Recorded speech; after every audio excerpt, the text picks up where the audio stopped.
The conscious people of Japan believe that everybody has their own Ikigai, a thing that you live for, a reason to jump out of bed every morning. Once you find your Ikigai, pursuing it every day will bring your life meaning. The goal of Ikigai philosophy is happiness through purpose, leading to a longer and happier life by cultivating joy in the everyday and dedication to what is truly worth one's time. When we spend time connected to what is meaningful to us, we live more fully. When we lose that connection, we feel despair. You've probably seen this Venn diagram before. A thing that you love and are good at is a passion. A thing that you're good at and can be paid for is a profession. A thing that you can be paid for and is also needed by the world is your vocation. And a thing that the world needs and that you also love is a mission. But an Ikigai is often all of the above.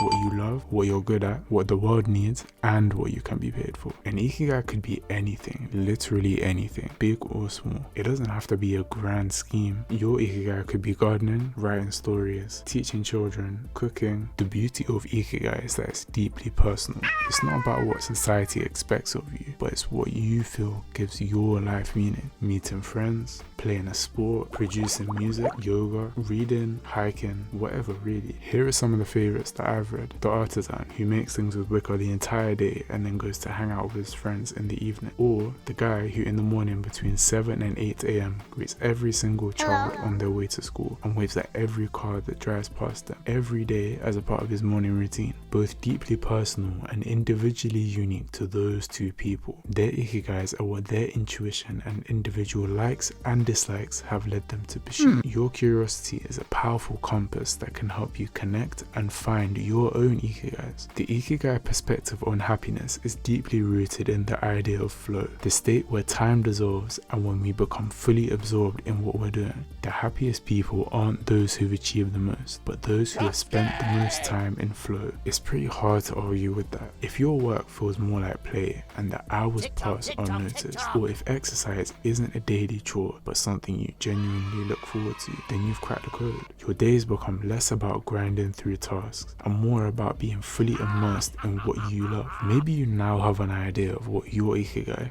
or Ikigais could be. If not, let's start exploring what it might look like for you. Create a list of things that put you in the flow state, activities that make time disappear or bring you joy and energy. Next to each one, note down the traits that they share. Are they movement based or more still or meditative? Do they involve working with your hands, engaging your mind, or connecting with people? As you reflect on these patterns, you'll start to notice threads that point towards what truly lights you up. These are valuable clues that will guide you closer to your purpose. And from there, think about how these passions might overlap with what the world needs or what you could build your life around. It's important to remember that your purpose isn't discovered in a single moment. The solution cannot be found in one night. It's uncovered piece by piece, over time, through curiosity, reflection, and experimentation. The more attention you give to what makes you feel alive, the clearer your path will become. If you feel like you still haven't connected to your Ikigai, try similar activities to those on your list that you have a natural curiosity about. You may end up liking them even more. If you like jogging, why don't you try sprinting? If you like drawing, try painting. And if you like reading books, try writing the book itself. Of course, modern incentives such as money, attention, power, and success can easily distract us from our nature, leading us astray from our true hobbies and Ikigai. It's natural for different Ikigai to serve different roles throughout our lives. One might exist more for leisure, a sport that you love, or a creative outlet that brings you peace. But another might live more in the realm of work, a mission that contributes to the world, a profession that supports you financially, or a craft that demands your skills and effort. Different Ikigai may touch on different avenues of life. They serve different purposes, but together they create balance. One feeding the soul and the other grounding you in the wider world. Your Ikigai doesn't have to be just one thing. It's the constellation of pursuits that gives your days meaning and your life direction.